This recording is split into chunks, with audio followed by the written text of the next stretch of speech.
Hello guys, तो कैसे हैं आप सभी लोग। स्वागत है आप सभी का लूसीफर एक्सप्लेन चैनल में। तो लास्ट एपिसोड में अपन सभी ने देखा था फॉक्स डीमन लू फेंग को बताती है मास्टर क्यू युलोंग के मरने के बाद बहुत सारे लोग जेड ड्रैगन सीक्रेट के अंदर गए। वहाँ पे उन लोगों को कोई भी इमॉर्टल पिल नहीं मिली, बल्कि बहुत सारे लोग मारे गए। यही वजह के सारे सेट ने मिलकर क्यू युलोंग की फैमिली पर अटैक कर दिया। उन सारे सेट को लग रहा था कि असलियत में इमॉर्टल पिल उनके पास है। उन सारे सेट ने क्यू युलोंग की फैमिली में किसी को भी नहीं छोड़ा। फिर भी वहाँ पे कुछ लोग जान बचा के भाग गए और जंगल में जाके रहने लगे। लेकिन उनका ये भागना ज्यादा देर तक नहीं चल पाया, क्योंकि स्पिरिचुअल मेडिसिन माउंटेन ने उनको देख लिया। लू फेंग बोलता, लेकिन लू चेन ने तो बोला था कि उसको इमॉर्टल पिल फेक लगती है। तो फिर आखिर वो इन सब में इन्वॉल्व क्यों हुआ। फॉक्स डीमन बताते हैं कि लू फेंग का ये बिहेवियर सिर्फ और सिर्फ वर्ल्ड को कंफ्यूज करने के लिए था। असलियत में वो भी यहाँ पे इमॉर्टल पिल को ढूंढ रहा है। लू फेंग बोलते फिर आगे क्या हुआ फटाफट से बताओ। फॉक्स डीमन बोलते अगर आप आगे कहानी जाना चाहते हैं तो आपको मेरे साथ एक डील करनी होगी। लू फेंग हंसते हुए बोलता तुम फटाफट से मुझे बताओ, नहीं तो मैं तुम्हें जान से मार दूंगा। अगर मुझे तुम्हारी ये स्टोरी पसंद आई तो मैं मास्टर ली और तुम्हें छोड़ दूंगा। फॉक्स डीमन बोलती है लू फेंग क्या तुम सच बोल रहे हो। लू फेंग बोलता है हाँ मैं बिल्कुल सच बोल रहा हूँ। हम लोग यहाँ पे खड़े हुए काफी टाइम हो गया, चलो हम लोग बैठ के बात करते हैं। फॉक्स डीमन आगे बताते हैं कि ली कैन काफी शांत हुआ करता था, लेकिन अपने क्लैन के रिवेंज के लिए आज वैसा बन चुका है। और क्योंकि स्पिरिचुअल मेडिसिन माउंटेन काफी पावरफुल था, इसीलिए ली कैन ने डिसाइड किया कि वो उनके साथ कम्पीट करने के लिए साइड बाय साइड किंग बनेगा। लू फेंग बोलता है क्या तुम लोग का प्लान ये था कि तुम लोग खुद से साइड बाय साइड किंग बनोगे। फॉक्स डीमन आगे बताती है कि मैं फॉक्स क्लैन की प्रिंसेस हूँ, बहुत ही कम एज के अंदर फॉक्स क्लैन से भाग गई। लू फेंग बोलता है मैं तुम लोग की स्टोरी से काफी ज्यादा परेशान हो चुका हूँ। तुम लोग की स्टोरी बिल्कुल मानवा की तरह मिलती है। अब मैं तुम लोग को आगे की स्टोरी बताता हूँ। फॉक्स डीमन भागी तो ली कैन ने उसे ढूंढ लिया, उसको वहाँ से बचा के लेके चला गया। और क्योंकि ली कैन ने तुमको हील किया इसलिए तुम दोनों को प्यार हो गया। फॉक्स डीमन ने अपने क्लैन में वापस जाने से मना कर दिया, जिस वजह से फॉक्स क्लैन वाले और ज्यादा गुस्सा हो गए, तुमको वहाँ पे परेशान करना चालू कर दिया। तुम लोग के साथ काफी ज्यादा बुरा भी किया।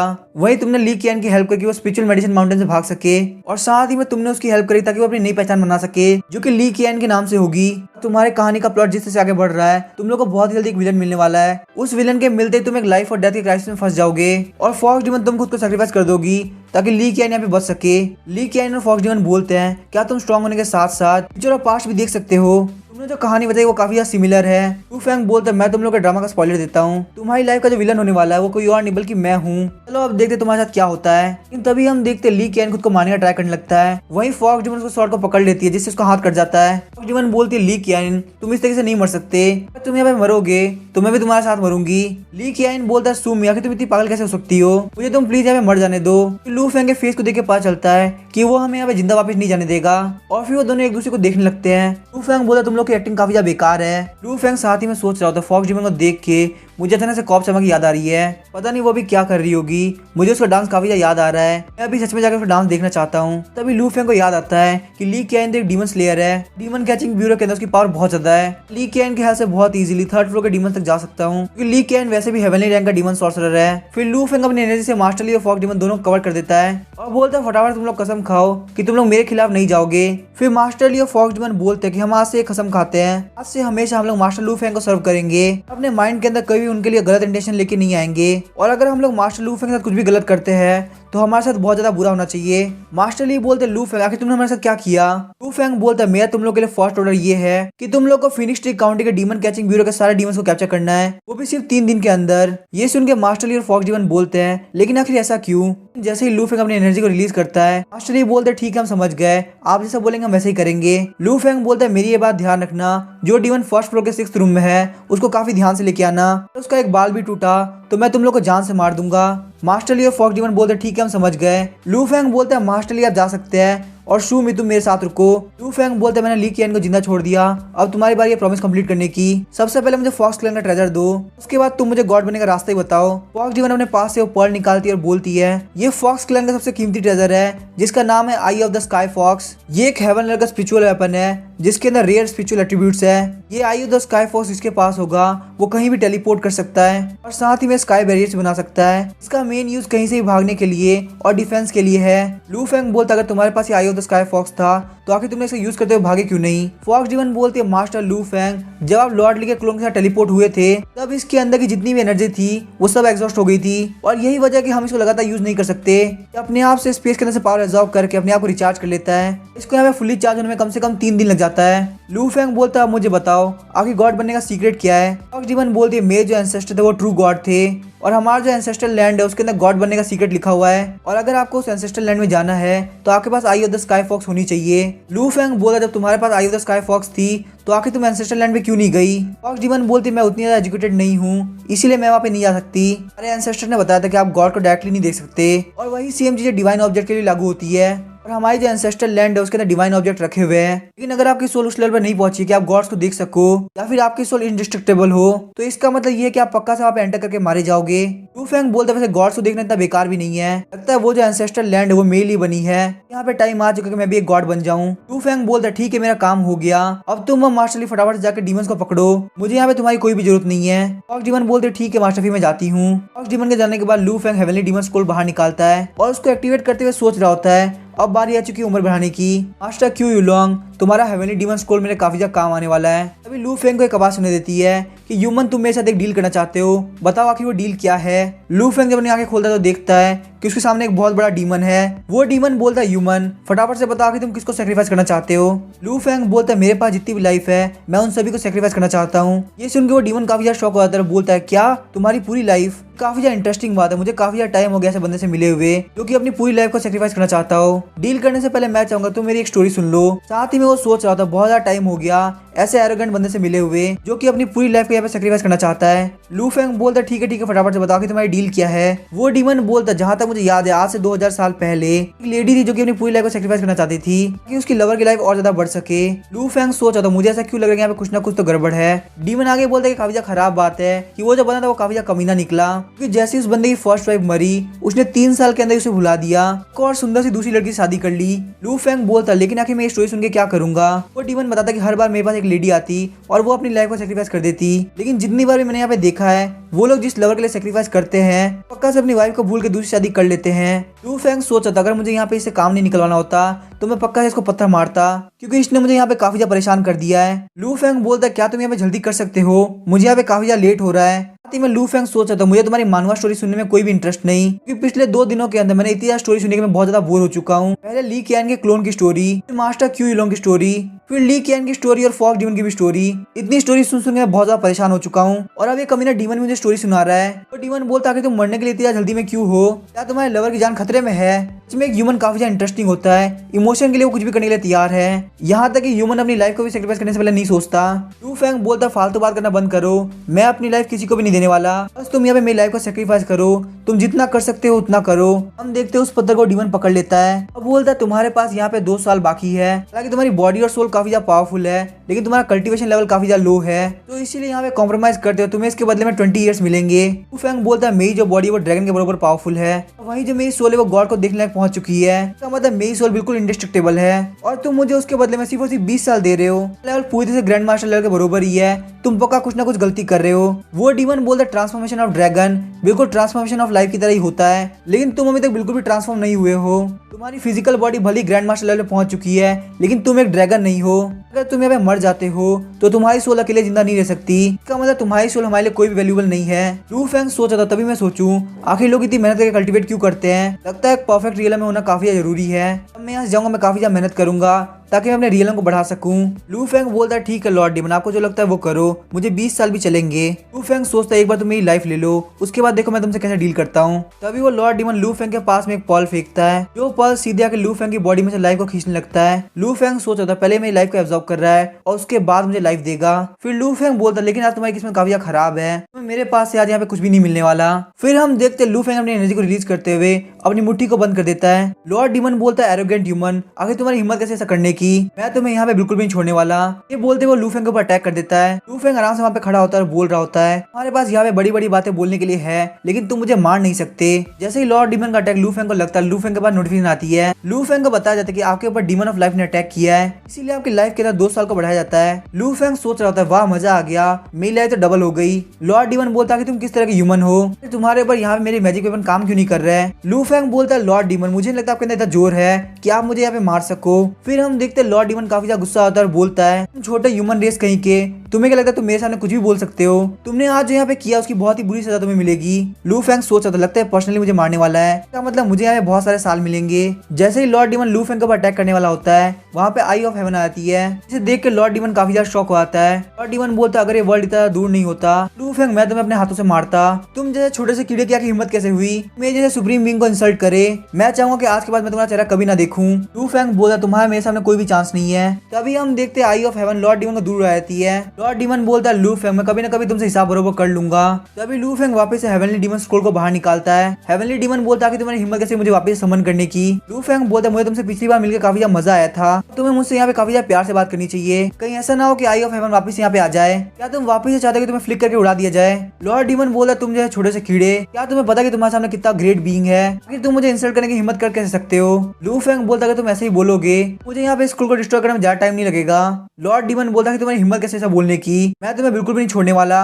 लू फैंग बोलता है क्या तुम्हें पता है कि मैं आई ऑफ हेवन को भी समन कर सकता हूँ? तो मेरे लिए यहाँ पे स्कूल को डिस्ट्रॉय करना बिल्कुल भी इम्पॉसिबल नहीं है। तुम यहाँ पे आज बहुत ही सही इंसान से मिले हो जो कि तुम्हारी बैंड बजाने के लिए काफी है। तुम जैसे मॉन्स्टर मैं रोज देखता हूँ तो फालतू बात करने की कोई जरूरत नहीं। बस कुछ ही टाइम बाद मैं यहाँ पे गॉड बन जाऊंगा। मैं तुम्हारे जैसे नकली ग्रेट बीइंग नहीं रहूंगा जो कि कमजोरों के सामने डींगे हाँकता है और जैसे उसके सामने कोई स्ट्रॉन्ग बंदा आता है तो उसकी फट जाती है। वैसे भी तुम मुझे बोल रहे तुम मुझे मार दोगे, तो चलो फटाफट से मेरी लाइफ को सेक्रीफाइस करो। क्या हुआ तुम्हारे अंदर इतनी पावर नहीं कि तुम मेरी लाइफ को ले सको? लॉर्ड डीमन बोलता सबसे पहले तुम्हें कनेक्शन बनाना होगा। लू फैंग बोलता लगता तुम काफी ज्यादा गुस्सा थे इसलिए तुम इस बारे में तो भूल ही गए। मैं यहाँ पे चाहता कि तुम मेरी सारी लाइफ को ले लो। फिर हम देखते हैं लॉर्ड डीमन लू फैंग के ऊपर अटैक करना स्टार्ट कर देता है। लू फैंग के पास नोटिफिकेशन आता है कि आपके ऊपर यहाँ पे डीमन ऑफ लाइफ ने अटैक किया है, इसलिए आपकी लाइफ को 5 साल से बढ़ाया जाता है। लू फैंग बोलता है इस बार तुम्हारे अटैक से मेरा काफी ज्यादा फायदा हुआ। ना सिर्फ मेरी लाइफ के डबल साल इंक्रीज हुए बल्कि मुझे 100 साल एक्स्ट्रा मिल गए। लगता है सच में इसका काफी ज्यादा मन करे कि मुझे मार डाले। लू फैंग उसे चिढ़ाते हुए बोलता चलो फटाफट से वापस आना, मुझे तुमसे और 5 साल चाहिए। लॉर्ड डीमन सोच रहा था कि ये पॉसिबल कैसे है, जब भी इसके ऊपर अटैक करा कि ये खत्म क्यों नहीं हो रहा? तुम्हारे पास तो अभी तक बिल्कुल भी लाइफ नहीं बचनी चाहिए थी। फटाफट से बताओ आखिर तुम हो कौन? लू फैंग बोलता है मैं तुम्हारा बाप हूँ। क्या तुम्हें अपने बाप को देख के गुस्सा तो नहीं आ रहा ना? अगर तुम्हें यहाँ पे गुस्सा आ रहा है तो फटाफट अपने बाप को टच करके दिखाओ। बेटे मैं तुम्हें अपनी पूरी लाइफ देने के लिए तैयार हूँ। इस बार मैं तुम्हें पूरे 9 साल दे रहा हूँ, अच्छी तरह से एब्जॉर्ब करना। लॉर्ड डीमन काफी ज्यादा गुस्सा हो गया था और बोलता है मैं तुम्हें मार दूंगा। सच में तुमने मुझे काफी ज्यादा गुस्सा दिला दिया है। हम देखते हैं लॉर्ड डीमन लू फैंग के ऊपर अटैक करता है। लू फैंग के पास नोटिफिकेशन आती है कि आपके ऊपर यहाँ पे डीमन ऑफ लाइफ ने अटैक किया है, इसीलिए आपकी लाइफ के अंदर 2000 साल बढ़ाए जाते हैं। लू फैंग बोलता है बेटा फटाफट से आओ, मुझे अपनी पूरी लाइफ को सेक्रीफाइस करना है, मुझे इसमें काफी ज्यादा मजा आ रहा है। लेकिन हम देखते चिड़के मारे लॉर्ड डीमन वहां से भागने लगता है। लॉर्ड डीमन बोलता तुम अपनी सांसें रोक के रखो, एक ना कैसा टाइम आएगा जब मैं तुम्हें मार दूंगा। मेरा ट्रू फॉर्म है अगर वो तुम्हारे सामने आ गया तो वो तुम्हें इटर्नल टॉर्चर देगा। लू फैंग बोलता मैं बहुत सारे डीमंस को जानता हूँ जिन्होंने मेरे सामने काफी ज्यादा अक्कड़ दिखाई है, लेकिन वो मेरा कुछ भी नहीं बिगाड़ पाए और तुम भी नहीं बिगाड़ पाओगे। कि तुम्हें किसने बोला कि तुम यहाँ से भाग सकते हो? लू फैंग वापस से हेवनली डीमन स्कूल को बाहर निकालता है और लॉर्ड डीमन को वहाँ पे समन करने लगता है। लू फैंग बोलता आखिर लॉर्ड डीमन आया क्यों नहीं, आखिर यहाँ पे हो क्या रहा है? और बहुत देर तक ट्राई करने के बाद भी लॉर्ड डीमन नहीं आया होता। लू फैंग बोलता है ये जो कमीना लॉर्ड डीमन है लगता है इसने मेरी ब्रेथ को पहचान लिया इसीलिए यहाँ पे नहीं आ रहा। आखिर मैं यहाँ पे क्या करूँ? मैं अपनी ब्रेथ को तो चेंज नहीं कर सकता। लेकिन तभी लू फैंग के दिमाग में आता है अगर लॉर्ड डीमन को कोई और समन करे तो कैसा रहेगा, क्योंकि वैसे भी लॉर्ड डीमन को मेरी ब्रेथ याद है और कुछ भी नहीं। उसके बाद लू फैंग अपनी अदरवर्ल्ड स्पेस से उस एनिमल को बाहर निकालता है। वो एनिमल बोलता है मास्टर आखिर आपको मुझसे क्या चाहिए? लू फैंग बोलता तुम फटाफट से इस हेवनली डीमन स्टोर को लो, इसके अंदर जैसे जैसा लिखा है वैसे वैसे करके लॉर्ड डीमन को समन करो। ये सुन के वो एनिमल बोलता है मास्टर प्लीज मुझे सेक्रीफाइस मत करना, अगर आप मुझे एक दिन और देते हैं तो मैं आपके अदरवर्ल्ड स्पेस के अंदर लेक के सामने 1500 स्क्वायर मीटर का विला बना दूंगा जिसके अंदर स्विमिंग पूल भी होगा, यहाँ पे काफी अच्छा टेरेस होगा और आसपास बहुत अच्छा गार्डन, लेकिन आप प्लीज मुझे मारना मत। लू फैंग बोलता है मैं तुम्हें सेक्रीफाइस नहीं करने वाला क्योंकि तुम लोग मेरे यहाँ पे काफी ज्यादा काम आओगे, तो इसीलिए यहाँ पे फालतू चीज के बारे में सोचना बंद करो।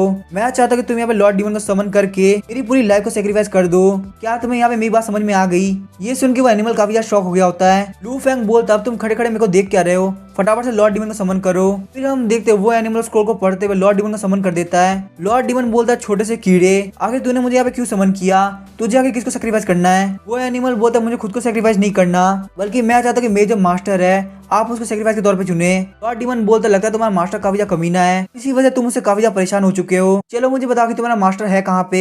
लू फेंग बोलता लॉर्ड डीमन तुम्हारा पापा यहीं पे है। ये देख के लॉर्ड डीमन बोलता आखिर तुम यहाँ पे क्या कर रहे हो, तुम कमीने ह्यूमन कहीं के, तुम बस मेरा वेट करो, मैं तुम्हें पक्का ढूंढ लूंगा। जब मेरा रियल फॉर्म तुम्हें ढूंढ लेगा तो तुम्हें मुझसे कोई नहीं बचा सकेगा।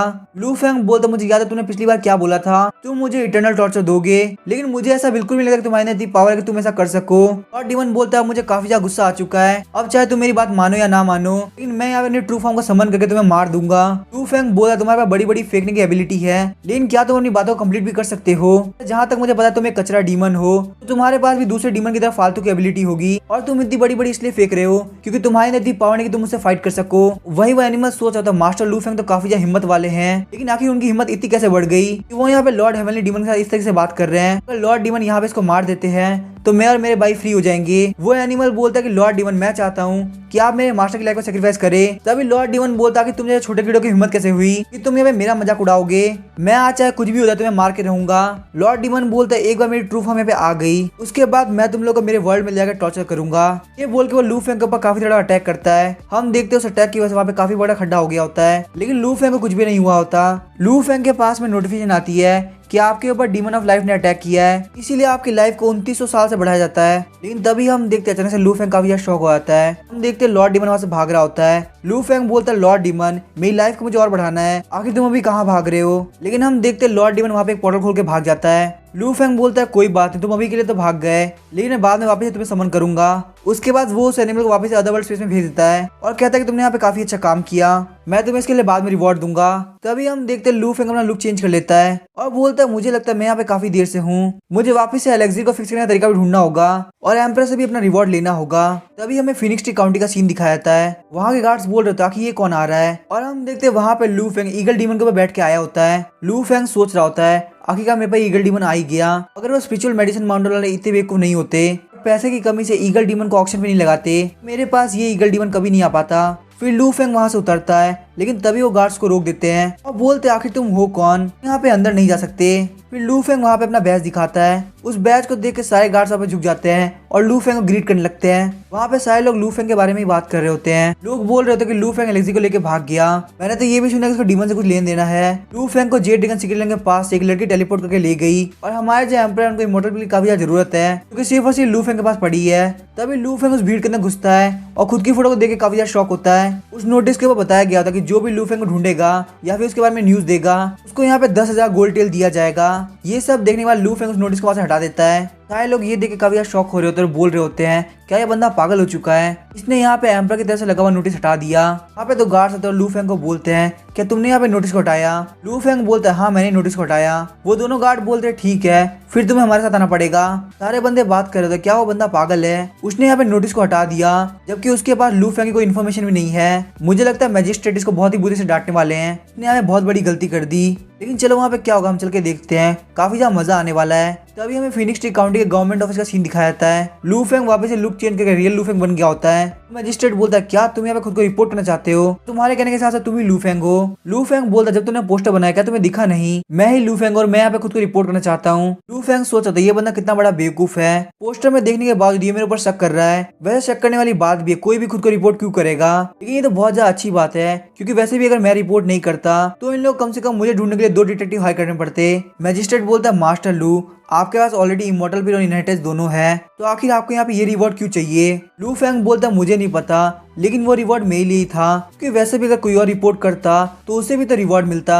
तभी लू फेंग सोचता लगता है मुझे यहाँ पे कोई और दिमाग लगाना पड़ेगा। फिर लू फेंग को आइडिया आता है कि मैं किसी और को अपने साथ कॉपरेट करने के लिए बोल सकता हूँ। लू फेंग तभी डेविल वाली स्माइल देते हुए फायर को एक्टिवेट करता है। मैजिस्ट्रेट बोलता है सर आखिर आप क्या कर रहे हैं, मेरी एक वाइफ है प्लीज मुझे मत मारना। लू फेंग बोलता है तुम बिल्कुल भी टेंशन मत लो, मैं तुम्हें मारूंगा नहीं, लेकिन तुम्हें यहाँ से बाहर जाकर सबको बोलना है कि तुमने मुझे ढूंढा है और उसके बाद रिवॉर्ड को कलेक्ट करके वापस से मुझे दे देना है। मैजिस्ट्रेट बोलता है क्या आप मेरी लाइफ को रिस्क में इसलिए डाल रहे हो क्योंकि मैं यहाँ पे मैं आपकी तरफ जाकर रिवॉर्ड ले लूं? तुम्हें सर लू फेंग, आप काफी अच्छे इंसान है, आपने मेरी जिंदगी बख्श दी। तभी लू फेंग फायरबॉल साइड में मारते हुए बोलता है, अगर आज ये काम तुम मेरे लिए नहीं करते हो तो तुम्हारे साथ भी ऐसा ही होगा। मैजिस्ट्रेट उस जगह की हालत को देख के काफी ज्यादा डर गया होता है। अब बोलता है, बिल्कुल भी टेंशन मत लो, मैं आपकी हेल्प जरूर करूंगा, आपके मैटर में हेल्प करना मेरे लिए काफी इज्जत की बात है। तभी लू फेंग मैजिस्ट्रेट को किक मारते हुए बोलता है, तुम्हें पता है ना साइड बाय साइड किंग होने का क्या मतलब होता है? इसका मतलब ड्रैगन थ्रोन में मैं एम्परर के साथ बैठूंगा, आधी ग्रेट फ्लेम डायनेस्टी मुझे बिलोंग करेगी। तो अगर कोई भी यहाँ पे मेरे मैटर में आने का ट्राई करेगा, इसका मतलब एम्परर के मैटर में आ रहा है। मैजिस्ट्रेट बोलता है, बिल्कुल भी टेंशन मत लीजिए, सारे हाई ऑफिशियल की बात सुनेंगे, क्योंकि आप वैसे भी हमारे प्रिंस हैं। मैजिस्ट्रेट सोच रहा होता है, इमॉर्टल एलेक्सी मिलने के बाद तुम काफी एरोगेंट हो चुके हो, अगर तुम यहाँ पे साइड बाय साइड किंग नहीं बन पाए तो मैं तुम्हें पक्का रोने मजबूर कर दूंगा। वैसे भी फिनिक्स टी काउंटी के अंदर बहुत बड़े बड़े लोगों से मेरी जान पहचान है, मैं जब उस जान पहचान का यूज करूंगा तब मैं देखूंगा कि तुम कितने एरोगेंट रह पाते हो। मैजिस्ट्रेट बोलता है, सर आप तो फिनिक्स टी काउंटी के अंदर रेस्ट कीजिए, एक बार ये ऑफिशियल्स का मैटर खत्म हो जाए, उसके बाद आप ऑफिस से डीमन कैचिंग ब्यूरो के अंदर जा सकते हैं। लू फेंग बोलता है, बहुत ही बढ़िया, मुझे ऐसा ही एटीट्यूड देखना था, अगर तुम ऐसे बिहेव करोगे तो तुम्हें आगे जाके काफी ज्यादा फायदा होने वाला है। तभी हम देखते हैं लू फेंग वहां से निकल जाता है। मैजिस्ट्रेट सोच रहे थे, ये बंदा पैसे के लिए बहुत ज्यादा लालची है, सिर्फ 10,000 गोल्ड टेल के ये यहाँ पे मुझे कॉपरेट करने के लिए बोल रहा है। फिर हम देखते हैं लू फेंग को देख के कोई बोलता है, लू फेंग आखिर तुम यहाँ पे आ गए। और हम देखते हैं वो था इंपीरियल गार्ड। इंपीरियल गार्ड बोलता है, तुम वहां से गायब कैसे हुए थे? हम तुम्हारे सोल और कब से ढूंढ रहे थे, लेकिन तुम हमें नहीं मिल रहे थे, तुम इतने दिन थे कहाँ पे?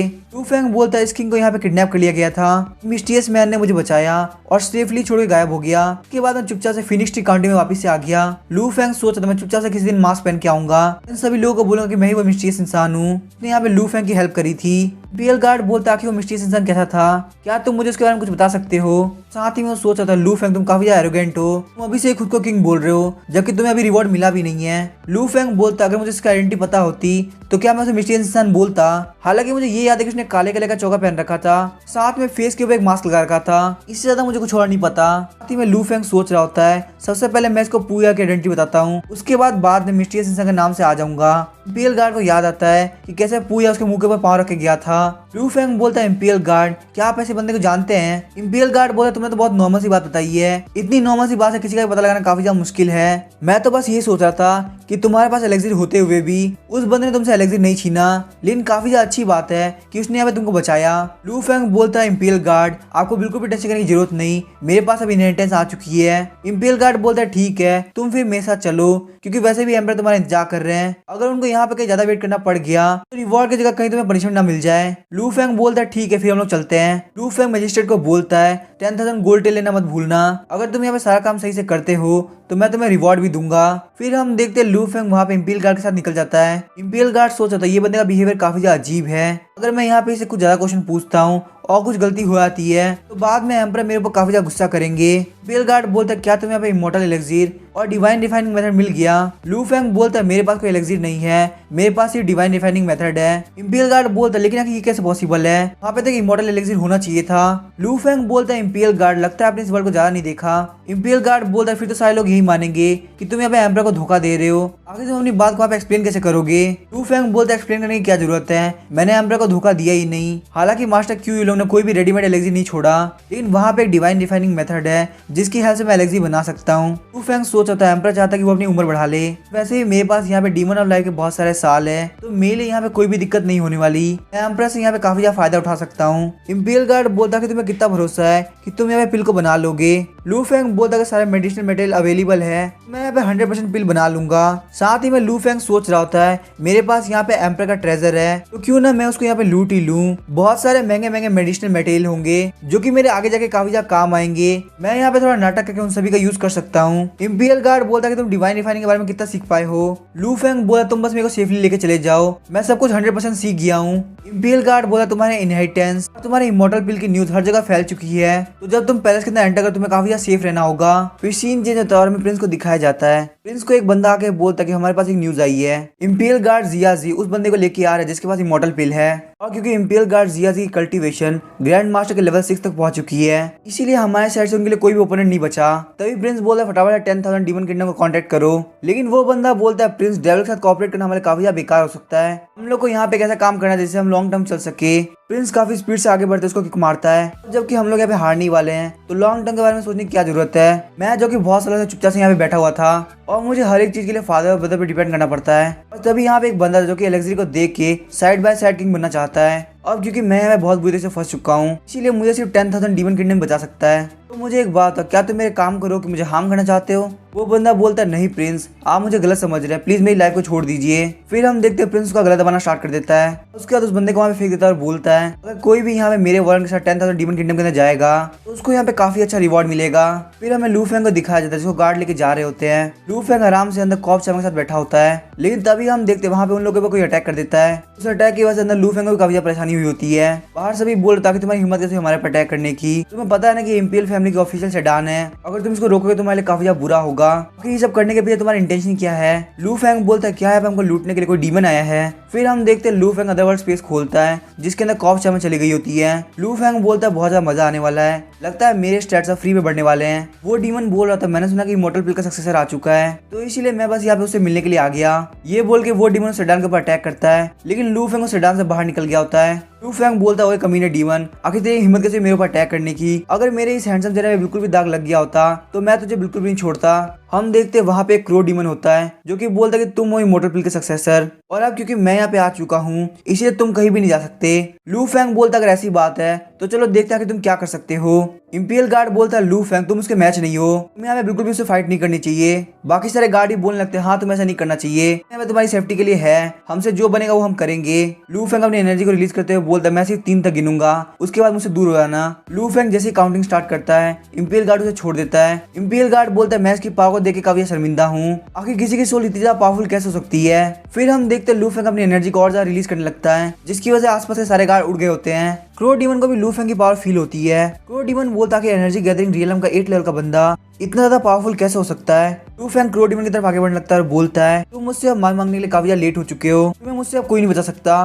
क्रो डीमन बोलता है कि तुम्हें अपने बारे में क्या गलतफहमी है, तुम्हें ऐसा क्यों लगता है कि मैं तुमसे डरूंगा, तुम तो अपने एनर्जी गैदरिंग रियलम के 8 लेवल पे हो जो कि मेरे सामने कुछ भी नहीं। लू फेंग बोलता तुम्हारी जो हालत होगी उसके लिए मुझे ब्लेम मत करना क्योंकि तुमने यहाँ पे पड़ी लकड़ी ली है। फिर हम देखते हैं ऐसे ही वो दोनों एक दूसरे को गालियां दे रहे होते हैं और वहीं इंपीरियल गार्ड और बाकी सारे लोग यही सोच रहे होते हैं कि आखिर ये लोग कर क्या रहे हैं। लू फेंग की बातों से परेशान होके क्रो डीमन अपने फायर क्रोज को लू फेंग के ऊपर अटैक करने के लिए भेजता है, लेकिन जैसे ही वो सारे क्रो लू फेंग टकराने वाले होते हैं अचानक से लू फेंग के सामने इंपीरियल गार्ड आ जाते हैं। वो वहाँ पे उन सारे अटैक को ब्लॉक कर लेते हैं। इंपीरियल गार्ड बोलता है फटाफट टेलीपोर्टेशन फॉर्मेशन को एक्टिवेट करो ताकि हम लोग लू फेंग यहाँ से सेफली लेके जा सके। इंपीरियल गार्ड बोलता है ये एनिमी इतना पावरफुल कैसे हो सकता है, मुझे तो यहाँ पे मर्डर इंटेंट फील हो रहा है, क्या वो मेरा इल्यूजन है। लू फेंग बोलता है इंपीरियल गार्ड आप मेरे रास्ते से हट जाइए, मैं यहाँ पे इसको बहुत इजीली संभाल लूंगा। साथ ही में लू फेंग सोच रहा था मैं यहाँ पे मार खाने वाला था और मैं यहाँ पे काफी ज्यादा फायदा होता, पता नहीं आखिर इंपीरियल गार्ड कहाँ से आ गया। इंपीरियल गार्ड बोलता है ये मेरी ड्यूटी है कि मैं यहाँ से तुमको सेफली लेके जाऊँ, तुम्हें यहाँ पे बिल्कुल भी टेंशन लेने की जरूरत नहीं, मैं किसी भी मॉन्स्टर को तुम्हें हर्ट नहीं करने दूंगा। लू फेंग बोलता है इंपीरियल गार्ड आपको बिल्कुल भी टेंशन लेने की जरूरत नहीं, मेरी जो सोल पावर है आपसे काफी ज्यादा पावरफुल है, इसीलिए मैं इस मॉन्स्टर को बहुत इजीली संभाल सकता हूँ। इंपीरियल गार्ड बोलता है यहाँ पे सोल पावर की बात नहीं है, मैं कोई खतरा नहीं लेना चाहता। तभी सारे बंदे इंपीरियल गार्ड को बोलते हैं टेलीपोर्टेशन फॉर्मेशन तैयार हो चुकी है। तभी इंपीरियल गार्ड लू फेंग को उठा के फटाफट टेलीपोर्ट हो जाते हैं। लू फेंग सोच रहा होता है मुझे यहाँ पे काफी एक्सपीरियंस मिल सकता था, सच में मेरी किस्मत काफी खराब है कि यहाँ पे इंपीरियल गार्ड है। वहीं ये सब देखे क्रो डीमन काफी ज्यादा शॉक हो गया होता है। फिर हमें एक माउंटेन का टॉप का सीन दिखाया जाता है, वहाँ पे बंदे बोल रहे थे हम लोग सेडान को टेलीपोर्ट करना तो भूल ही गए, अब हम लोग यहाँ पे मिस्टर लू को लेकर कैसे जाएंगे। वैसे मिस्टर लू और इंपीरियल गार्ड है कहाँ पे, जहाँ तक मुझे याद है वो लोग टेलीपोर्टेशन एरिया के अंदर आए थे। फिर हम देखते जब वो बंदा पेड़ के पीछे देखते तो काफी ज्यादा शॉक हो गया होता है क्योंकि लू फेंग और इंपीरियल गार्ड काफी अजीब पोजीशन में गिरे होते हैं। लू फेंग अपनी आंखें खोलते तो काफी ज्यादा परेशान हो गया होता है, वो बोलता है आखिर इतनी बड़ी चीज क्या है। फिर वो फटाफट से वहाँ से भागता है, तभी वहाँ पे एक बंदा दौड़ते हुए आता है। लू फेंग उससे पूछता है आखिर हम लोग वापस कैसे जाने वाले हैं। इंपीरियल गार्ड बोलता है मिस्टर लू आप थोड़ा उनको मौका दीजिए कि वो लोग यहाँ पे कुछ कर सके, क्योंकि अगर हम लोग वैसे भी आपको पैलेस में लेके नहीं जाएंगे तो हम लोग को काफी खतरनाक पनिशमेंट मिलेगी। लू फेंग बोलता है ठीक है मैं वहाँ पे खुद से नहीं जाऊंगा जब तक तुम लोग मुझे लेके नहीं जाते। वैसे वो सेडान तो गायब हो चुकी है तो आखिर हम लोग यहाँ से कैसे जाएंगे। वो सारे गार्ड बोलने लगते हैं हम लोग को यहाँ पे एक टेम्परेरी सेडार बनानी होगी। लू फेंग सोचता है पहले मैं इन लोग से फटाफट से पैलेस के अंदर जाता हूँ, एक बार मैं वहाँ पे साइड बाय साइड किंग बन गया तो मुझे काफी सारे डीमन से फाइट करने का मौका मिलेगा। फिर हम देखते हैं वो लोग वहाँ पे एक टेम्परेरी सेडान बना के लेके आ गए होते हैं, लेकिन अचानक से कोई उस सेडान के ऊपर अटैक करके उसको तोड़ देता है। हम देखते हैं वहाँ पे बहुत सारे डीमंस आ गए होते हैं जो कि बोल रहे थे कि फटाफट से लू फेंग को पकड़ लो। इंपीरियल गार्ड फटाफट से लू फेंग के आगे आता है, बोलता है यहाँ पे बहुत सारे डीमंस हैं, और साथ ही में इंपीरियल गार्ड सोच रहा होता है लोग वापस से फॉर्मेशन को नहीं बना सकते क्योंकि ऑलरेडी बाकी सारे गार्ड काफी ज्यादा घायल हो चुके हैं। इंपीरियल गार्ड बोलता है मैं इन डीमंस को यहाँ पे रोक के रखता हूँ तब तक आप यहाँ से निकल जाइए। लू फेंग बोलता है यहाँ पे बहुत सारे मास्टर लेवल के डीमन है, लेकिन आखिर ये लोग मेरा क्या ही बिगाड़ सकते हैं। मेरे पास यहाँ पे इतनी पावर है कि मैं इन सभी को अकेले डिस्ट्रॉय कर सकूं। अब मैं तुम्हें क्लियरली बता देता हूँ, अगर तुम मुझे इस बार रोकोगे मैं यहाँ पे तुमको भी नहीं छोड़ने वाला। वो डीमंस बोलते लगता है बंदा हमें काफी ज्यादा कम समझ रहा है। वैसे एक डीमन अटैक करने के लिए आगे बढ़ता है और बोलता है तुम्हें अपने एरोगेंस के लिए पे ऑफ करना पड़ेगा। फिर हम देखते हैं लू फेंग अपनी आइस को एक्टिवेट करता है और बोलता है सारे डीमन फटाफट से अपने घुटनों पे आ जाओ। तो वो जो डीमन लू फेंग के ऊपर अटैक करने के लिए आया होता है वो अचानक से रुक जाता है। ये देख के वो सारे डीमन बोल रहे होते हैं उस कमीने ने हमारे बॉस को कंट्रोल कर लिया है, चलो फटाफट से हम चल के बॉस की हेल्प करते हैं। अभी उनका बॉस पीछे घूमते हुए बोलता है नहीं तुम लोग आगे मत आना। इन उन सारे डीमंस को भी सांस आना बंद हो जाती है। लू फेंग गुस्से में बोलता है मैंने तुमसे कहा कि फटाफट से अपने घुटनों पे आ जाओ। हम देखते वो जो बॉस होता है वो अपने घुटनों पे आ गया होता है। लू फेंग बोलता है आखिर एक प्रिंस बनना इतना मुश्किल क्यों होता है, अगर एक छोटे टाउन का लड़का जो कि अपने मेहनत से क्राउन तक पहुंच गया आखिर इससे बाकी सारे लोग क्यों जली हुई है। हम देखते वो जो बॉस होता है वो कांप रहा होता है, बोलता है प्लीज हमें माफ कर दीजिए। लू फेंग बोलता है आखिर तुम डीमंस उस छोटे टाउन के लड़के के पीछे क्यों पड़े हो। वो बॉस बोलता है प्लीज हमें माफ कर दीजिए, हम बिल्कुल गलत थे, प्लीज हमको जाने दीजिए, हम आज के बाद कभी ऐसा नहीं करेंगे। सच में हम लोग बहुत बड़े बेवकूफ है जो आपके जैसे महान प्रिंस के ऊपर अटैक करने के बारे में सोचा। लू फेंग बोलता है क्या मुझे तुम लोग को जाने देना चाहिए, वहीं अगर मैं इतना पावरफुल नहीं होता तो क्या तुम मुझे जाने देते। वो बॉस बोलता अगर आप मुझे यहाँ से जाने देते हैं आप जो बोलेंगे मैं आपको देने के लिए तैयार हूँ। लू फेंग बोलता तुम मेन पॉइंट में बहुत ज्यादा लेट आए, अपनी नेक्स्ट लाइफ के अंदर किसी के ऊपर अटैक करने से पहले 10 बार सोचना कि कहीं वो बंदा लू फेंग इतना पावरफुल ना निकल जाए। ये बोल के लू फेंग उसके ऊपर काफी ज्यादा अटैक करता है। उस अटैक से वहाँ पे एक बहुत बड़ी एनर्जी बॉल बन गई होती है। इम्पीरियल गार्ड सोच रहा था इस बंदे की एबिलिटी कोई मजाक नहीं है, सच में ये बंदा बहुत ज्यादा पावरफुल है और प्रिंस बनने के लायक है। लू फेंग बोलता है मैं यहाँ से आराम करने के लिए जा रहा हूँ, आज मुझे डीमंस ने काफी ज्यादा परेशान कर दिया। फिर हमें नेक्स्ट मॉर्निंग को दिखाया जाता है लू फेंग आराम से शटडाउन के अंदर बैठा होता है, उन सारे डीमंस की स्पेस रिंग को देखते हुए बोल रहा होता है सच में ये डीमंस काफी बड़े चोर है, इन लोगों के पास काफी अच्छे अच्छे इक्विपमेंट पड़े हैं लेकिन इनमें से किसी के पास भी स्पिरिचुअल वेपन नहीं है। चलो कोई बात नहीं, नेक्स्ट लाइफ के अंदर तुम अच्छे से रहना, तुम्हारी स्पेस रिंग को कोई और छीन ना पाए। उसके बाद हम देखते हैं लू फेंग एलेक्सी को निकाल के पी लेता है। लू फेंग को बाहर से एक आवाज सुनाई देती है इमॉर्टल एलेक्सी के डिसेंडेंट आखिर तुम कहाँ पे हो। लू फेंग बोलता है ये आवाज, इस आवाज को मैं पहले भी सुन चुका हूँ। हम देखते हैं बाहर क्रो डीमन आ गया होता है और डायरेक्टली लू फेंग के ऊपर अटैक करता है जिससे लू फेंग की कैरेट टूट जाती है और लू फेंग चिल्लाते हुए बाहर निकलता है। लू फेंग बोलता है क्रो डीमन आखिर तुम वापस आ गए और मैं तुम्हें बिल्कुल भी नहीं छोड़ने वाला। क्रो डीमन बोलता है मैंने यहाँ पे सारे लोग को मार दिया इसलिए तुम्हें बचाने के लिए कोई भी नहीं है, अगर तुम मेरे सामने घुटनों पे आ जाते हो तो मैं शायद तुम्हारे पर मर्सी दिखा दूं। लू फेंग बोलता आखिर तुम्हारा एग्रेशन कहाँ गया, तुम इतनी अच्छी तरह से बात क्यों कर रहे हो, क्या तुम्हें यहाँ पे मुझसे काफी ज्यादा डर लग रहा है। क्रो डीमन बोलता है मैं ऐसा इसलिए कर रहा हूँ ताकि तुम यहाँ से भागने का ट्राई मत करो, मैं यहाँ पे कल से बहुत ही मेहनत से तुम लोग को ढूंढ रहा हूँ, ढूंढने के चक्कर में काफी ज्यादा परेशान हो गया। लू फेंग बोलता है लगता है तुम्हें मरने का काफी ज्यादा शौक है इसीलिए तुम मुझे ढूंढ रहे थे। लू फेंग बोलता है ठीक है चलो देखते हैं आखिर तुम्हारे पास कैसी एबिलिटी है। फिर हम देखते हैं लू फेंग अपनी सोल पावर को रिलीज करता है, उसको रेजिस्ट करने में क्रो डीमन को भी दिक्कत हो रही होती है। क्रो डीमन बोलता है आखिर इस बंदे का सोल प्रेशर इतना ज्यादा क्यों है, बंदा यहाँ पे बहुत ही कम लेवल पे है लेकिन चाहे जो भी हो जाए मैं यहाँ पे गिव अप नहीं करने वाला क्योंकि इसके बदले में जो मुझे रिवॉर्ड मिलने वाले हैं वो काफी ज्यादा बढ़िया है। फिर लू फेंग अपने सोल से बने हुए काफी सारे हाथ बाहर निकालता है जिसको देख के क्रो डीमन काफी ज्यादा शॉक हो गया होता है। लू फेंग अपने सारे सोल से बने हुए हैंड से अटैक करता है लेकिन क्रो डीमन उन सारे अटैक को अपने फायर शील्ड से ब्लॉक कर रहा होता है। क्रो डीमन सोचता है इस बंदे के सोल पावर बहुत ज्यादा पावरफुल है, अगर बात कही जाए मेरी तो मैं बिल्कुल भी इसका मैच नहीं हूँ, अगर मुझे यहाँ पे इसे जीतना है तो मुझे अपनी पूरी स्ट्रेंथ यूज करना पड़ेगा। फिर हम देखते हैं क्रो डीमन अपने फायर एनर्जी को कंडेंस करते हुए बहुत बड़ा फायर बॉल बना देता है। लू फेंग बोलता है एक फायर बॉल, इसका मतलब ये मुझे हिट करने वाला है। क्रो डीमन बोलता है तुम्हें इतना एरोगेंट नहीं बनना चाहिए था और मैं तुम्हें यहाँ पे खत्म कर दूंगा। जैसे ही वो अटैक लू फेंग से हिट होता है लू फेंग के पास में नोटिफिकेशन आती है आपके ऊपर यहाँ पे क्रो डीमन ने अटैक किया है इसीलिए आपका फायर एट्रीब्यूट लगातार 10,000 पॉइंट से इंक्रीज हो रहा है, आपकी फायर कंट्रोल एबिलिटी लिमिट पहुंच चुकी है। इसीलिए सिस्टम का कांग्रेचुलेट करता है कि आपका फायर कंट्रोल का टैलेंट अपग्रेड होकर फायर डिस्ट्रॉय द बॉडी बन चुका है। लू फेंग बोलता है सिस्टम की सारी पावर खत्म हो चुकी है। सिस्टम बोलता है हाँ इसके फायर एट्रीब्यूट की सारी पावर खत्म हो चुकी है। लू फेंग बोलता है इसका मतलब ये मॉन्स्टर मेरे लिए बिल्कुल यूजलेस है। सिस्टम बोलता है हाँ ये मॉन्स्टर बिल्कुल यूजलेस है। लू फेंग अपने पंच के ऊपर फायर को कंडेंस करते हुए क्रो डीमन को काफी ज्यादा पंच मारता है जिससे क्रो डीमन की हालत काफी ज्यादा खराब हो गई होती है और वो सीधे जाकर पेट टकराता है। लू फेंग के पंच मारने की वजह से क्रो डीमन काफी ज्यादा गुस्सा हो गया होता है और बोलता है तुम अपने एनर्जी गैदरिंग रीजन के 8 लेवल पे हो तो आखिर तुम्हारी सोल इतनी पावरफुल कैसे हो सकती है, तुम्हारी बॉडी एक ड्रैगन के बराबर पावरफुल है, साथ ही में तुम्हारे पास फायर की एबिलिटी भी है, आखिर तुम हो कौन। लू फेंग बोलता है अगर तुम जानना ही चाहते कि मैं कौन हूँ तो मैं तुम्हारा पापा हूँ क्योंकि आज अपने बेटे की बहुत ही बुरी से पिटाई करने वाला है। वो क्रो डीमन बहुत ज्यादा गुस्सा हो गया होता है और अपनी एनर्जी को रिलीज करने लगता है। क्रो डीमन बोलता है मैं ग्रेट डीमन हूँ जो कि अपने ग्रैंड मास्टर रियलम के 6th लेवल पे है, मैं अभी तक सिर्फ तुम्हारे से मजाक करा था इसीलिए तुम इतने एरोगेंट बन पाए, ये जगह तब तक ब्लॉक रहेगी जब तक तुम मुझे हरा नहीं देते, मैं देखता हूँ आखिर तुम ऐसे कैसे भाग पाते हो। लू फेंग बोलता है ठीक है ये कोई इतनी बड़ी प्रॉब्लम नहीं है, वैसे भी तुमको खत्म करने मुझे ज़्यादा टाइम नहीं लगेगा। अब बच्चे बाद में तुम रोना मत, कि तुम्हारे फादर ने तुम्हें काफी ज्यादा बुली कर दिया। फिर हम देखते हैं लू फेंग आसमान के अंदर आई ऑफ द स्काई फॉक्स फेंकता है और वो जो ब्लॉक होता है वो पूरे से रेड कलर के अंदर चेंज हो जाता है। लू फेंग बोलता है अभी जगह को मैंने ब्लॉक करके रखा है, जब तक तुम मुझे नहीं हरा देते तब तक तुम यहाँ से बाहर नहीं निकल सकते और अब तुम यहाँ से कहीं भी भाग नहीं पाओगे। फिर वो क्रो डीमन वापस अपनी एनर्जी को रिलीज करने लगता है। लू फेंग को काफी स्पीड से अटैक करने के लिए आगे बढ़ता है। लू फेंग सोचा था आखिर डीमन इतना क्यों फुदक रहा है, ऐसा तो नहीं कि ये मुझे और ज्यादा एबिलिटी दे सकता हो। वैसे भी ये अपने ग्रैंड मास्टर रियलम के 6th लेवल पे है, क्या पता मैं इसका फिजिकल अटैक डायरेक्टली अपनी बॉडी के ऊपर लूं तो मेरी जो इंटरमीडिएट लेवल की ब्लैक ड्रैगन इमोर्टल बॉडी है वो वापस अपग्रेड हो जाए। फिर हम देखते हैं लू फेंग डायरेक्टली क्रो डीमन का अटैक लेने लगता है। क्रो डीमन बोलता लगता है डिसेंडेंट ऑफ इमोर्टल पिल यहाँ पे बड़ी बड़ी फेंक रहा था और वो रियलिटी में बिल्कुल भी पावरफुल नहीं है। तुम यहाँ पे इतने ज्यादा एरोगेंट बन रहे थे लेकिन मेरे अटैक करने पे तुम वापस अटैक भी नहीं कर पाए। लू फेंग बोलता है इसने मुझे यहाँ पे हिट किया लेकिन फिर भी सिस्टम की तरफ से कोई भी नोटिफिकेशन नहीं आया। इसका मतलब ये तो नहीं कि सच में ये बंदा मेरे किसी भी काम का नहीं। अगर ऐसी बात है तो मुझे इसकी हिट लेने की कोई जरूरत नहीं। लू फेंग अपने पंच के ऊपर एनर्जी को कंडेंस करते हुए बोलता है अगर मुझे पहले से पता था कि तुम इतने यूजलेस हो तो मैं तुम्हें बिल्कुल भी मर्सी नहीं दिखाता।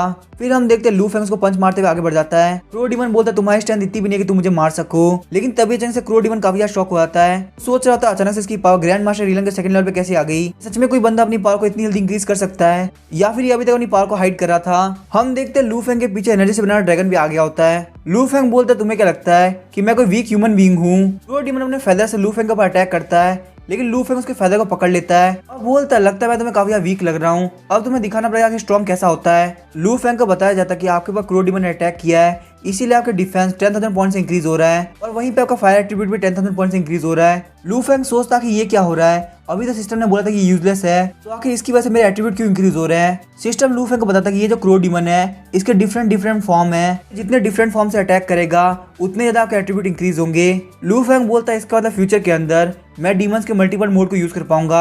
सिस्टम बताता है कि आप जो बोले वो बिल्कुल ठीक है लेकिन ये सिर्फ और सिर्फ सिचुएशन के ऊपर डिपेंड करेगा। लू फेंग बोलता है क्रो डीमन तुम अपना काम कंटिन्यू रखो। क्रो डीमन बहुत ज्यादा गुस्सा हो गया और बोलता है तुम काफी एरोगेंट हो रहे हो। फिर वो वापस से लू फेंग के ऊपर अपने फेदर से अटैक करता है। लू फेंग के पास में नोटिफिकेशन आती है कि आपके डिफेंस और फायर एट्रीब्यूट के अंदर लगातार 10,000 पॉइंट इंक्रीज हो रहे हैं। क्रो डीमन सोच रहा था कि ये बंदा कर क्या रहा है, ये अपनी जगह से मूव भी नहीं कर रहा, मेरे सारे अटैक को डायरेक्टली अपनी बॉडी के ऊपर ले रहा है। लू फेंग बोलता है क्रो डीमन मुझे एक बात बताओ क्या तुम्हारे पास और कोई फॉर्म है। लू फेंग बोलता है नहीं मेरे पास सिर्फ और सिर्फ एक ह्यूमन फॉर्म है और एक आर्कटाइप फॉर्म है, मेरे पास और कोई फॉर्म बाकी नहीं है। लू फेंग बोलता है इसका मतलब तुम मेरे लिए बिल्कुल यूजलेस हो। फिर लू फेंग क्रो डीमन के ऊपर अटैक करने के लिए आगे बढ़ता है। लू फेंग की पावर को देख के क्रो डीमन वहां से भागने लगता है और सोचता है कि ये बंदा अपने ग्रैंड मास्टर रियलम के 2nd लेवल से 3rd लेवल पे इतनी जल्दी आ गया, इस बंदे के साथ कुछ ना कुछ तो गड़बड़ है, इसके साथ फाइट करना मेरे लिए बिल्कुल भी ठीक नहीं रहेगा। लेकिन हम देखते हैं लू फेंग काफी स्पीड से उसके आगे आ गया होता है। क्रो डीमन बोलता है बच्चे अब मैं तुम्हें खत्म करके रहूंगा चाहे यहाँ पे कुछ भी हो जाए। लू फेंग बोलता है काफी सरप्राइज की बात है, क्या तुम्हारे पास यहाँ पे कोई और अटैक है। क्रो डीमन अटैक करते हुए बोलता है मैं तुम्हें बताना भूल गया यहाँ पे जो भी गार्ड्स थे वो पॉइजन की वजह से नहीं मरे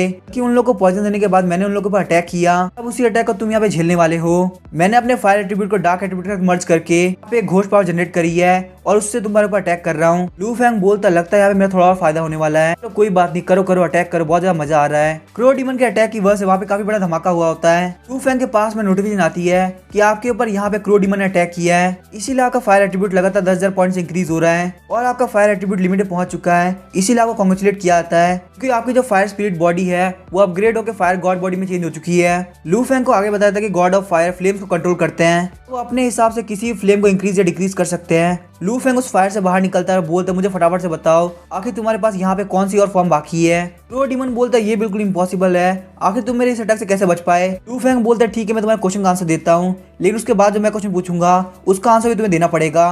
लू फेंग अपने हाथ के ऊपर घोस्ट फायर को कंडेंस कर लेता है। ये देख के क्रो डीमन बोलता है कि तुम घोस्ट फायर का यूज कैसे कर सकते हो। लू फेंग उस घोस्ट फायर से क्रो डीमन के ऊपर अटैक कर देता है। लू फेंग बोलता है तुम यहाँ पे जो भी करना है करो, मैं यहाँ पे अब और नहीं रुकने वाला। साथ ही मैं सोच रहा था इसने घोस्ट फायर की हेल्प से ब्लैक लोटस बनाया है, अगर ये ब्लैक लोटस मेरे ऊपर हिट हो जाता है मैं कोई बेवकूफ नहीं जो कि अपनी जान को यहाँ पे खतरे में डालेगा। अभी हम देखते वो जो ब्लैक लोटस होता है वो वहाँ पे आगे गिरता है, जिसे देख के क्रो डीमन काफी ज्यादा डर गया होता है। लू फेंग बोलता है क्या तुम रोड पे बिना देखे चलते हो, अगर तुम ऐसा करते हो तो तुम्हारे लिए काफी ज्यादा खतरे की बात है, यहाँ पे रोड पे तो कुछ भी हो सकता है। फिर हम देखते हैं लू फेंग वापस से घोस्ट फायर की हेल्प से ब्लैक लोटस बनाने लगता है और उस ब्लैक लोटस से वापस से क्रो डीमन के ऊपर अटैक कर देता है, लेकिन क्रो डीमन उस अटैक को वहाँ पे डॉज कर लेता है। फिर लू फेंग वापस से क्रो डीमन के ऊपर ब्लैक लोटस से अटैक करता है। क्रो डीमन उस अटैक को अपनी शील्ड की हेल्प से ब्लॉक करता है, लेकिन ब्लैक लोटस के टकराते ही वो शील्ड वहीं पे टूट जाती है। क्रो डीमन की हालत काफी ज्यादा खराब हो गई होती है और वो अपने घुटनों पे आता है। लू फेंग बोलता है ठीक है तो मैं तुमसे यहाँ पे ओरिजिनल क्वेश्चन पूछने वाला हूँ, मुझे फटाफट से बताओ तुम्हारे पास यहाँ पे और कितने फॉर्म है। तुम्हारे आर्क टाइप और ह्यूमन फॉर्म को छोड़ के क्या तुम्हारे पास और कोई थर्ड फॉर्म है? क्रो डीमन बोलता नहीं मुझे नहीं पता। वैसे मुझे एक बात आखिर ये फॉर्म होती क्या है? लू फेंग बोलता मैं ये बात तो भूल ही गया था कि तुम डीमंस के अंदर ज्यादा कुछ कल्चर नहीं होता। चलो छोड़ो जो भी है, मैं यहाँ पे इंपीरियल सिटी जा रहा हूँ और मैं वहाँ पे जाकर कुछ सोचूंगा। अभी के लिए फटाफट से उठो, मेरे को हिट करना स्टार्ट करो। क्रो डीमन कांपते हुए बोलता नहीं मेरे इतनी हिम्मत नहीं कि मैं आपको हिट कर सकूं। लू फेंग बोलता अगर तुम मुझे यहाँ पे नहीं मारोगे तो मैं तुम्हारा सूप बना के खा जाऊंगा। मैं तुमसे यहाँ पे वापस पूछता हूँ क्या तुम मुझे यहाँ पे हिट करोगे या नहीं? क्रो डीमन डरते हुए बोलता नहीं नहीं मैं हिट करूंगा, प्लीज आप मुझे मत मारिए। फिर हम देखते हैं क्रो डीमन लू फेंग के ऊपर अटैक करने लगता है, लेकिन वो काफी धीरे से अटैक कर रहा होता है। लू फेंग उसके ऊपर गुस्सा करते हुए बोलता है क्या तुमने आज खाना नहीं खाया? आखिर तुम इतने धीरे से क्यों मार रहे हो? क्रो डीमन सोच रहा था इस बंदे ने बिल्कुल भी रेजिस्ट नहीं किया, इसका मतलब सच में चाहता है कि मैं इसको हिट करूं। आगे अब तुम्हारे साथ कुछ भी हो तो मुझे बिल्कुल भी ब्लेम मत करना। फिर हम देखते हैं वो लू फेंग के ऊपर काफी देर हिट लगाता है। सिस्टम लू फेंग को नोटिफिकेशन देता है कि आपके ऊपर क्रो डीमन ने अटैक किया है, इसी वजह से आपके डिफेंस को 20,000 पॉइंट्स इंक्रीज किया जाता है। लू फेंग सोच रहा था आखिर ये डिफेंस लिमिट तक क्यों नहीं पहुंच रही, आखिर मुझे यहाँ पे और कितनी देर मार खाना पड़ेगा, मैं मार खाते खाते काफी परेशान हो चुका हूँ। लू फेंग फिर क्रो डीमन के ऊपर गुस्सा करते हुए बोलता है तुम बहुत ज्यादा स्लो हो, आखिर तुम मुझे और जोर से क्यों नहीं मार रहे? अगर तुमने अब मुझे सही से हिट नहीं किया तो मैं तुम्हें उल्टा हिट करूंगा। लू फेंग उसको काफी ज्यादा पंच मारता है, बोलता अगर मुझे वापस ये बात बोलनी पड़ी तो तुम्हारे लिए काफी ज्यादा बुरा होगा। क्रो डीमन बोलता नहीं नहीं आपको ऐसा करने की जरूरत नहीं पड़ेगी, मैं आ रहा हूँ आपके ऊपर अटैक करने के लिए। क्रो डीमन लू फेंग के ऊपर अटैक करता है लेकिन लू फेंग को कुछ भी नहीं हो रहा होता। लू फेंग बोलता मुझे गुस्सा मत दिलाओ, फटाफट से अटैक करो। आधे घंटे बाद हम देखते क्रो डीमन की हालत काफी ज्यादा खराब हो गई होती है, वो वहाँ पे रोते हुए बोल रहा था मुझसे नहीं होगा। लू फेंग बोलता है मुझे लगता है मैं लिमिट पहुंच चुका हूँ, तुम बस थोड़ा बहुत और अटैक करोगे तो मेरा काम हो जाएगा। क्रो डीमन बोलता है सर प्लीज मुझे माफ कर दीजिए, मैं आपको और नहीं मार सकता, आपको मारते मारते मैं मर जाऊंगा, लेकिन आपको कुछ भी नहीं होने वाला।